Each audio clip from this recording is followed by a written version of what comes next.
জানিয়ে হা কৃষ্ণ বলে, আজকেরই এত সুন্দর মহতি হরিবাসরে শুরু হোক মধুময় গৌর কথা, মধুময় কৃষ্ণ কথা, মধুময় ভাগবত কথা।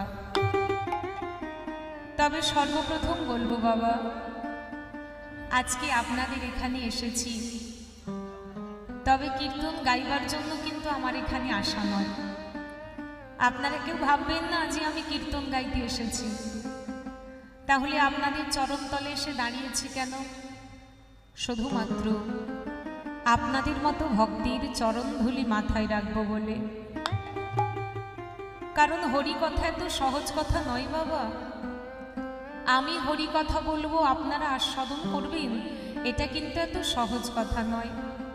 তথাপি শাস্ত্রে বললেন, বৈষ্ণবেরও কৃপালেশ হইব যাহারি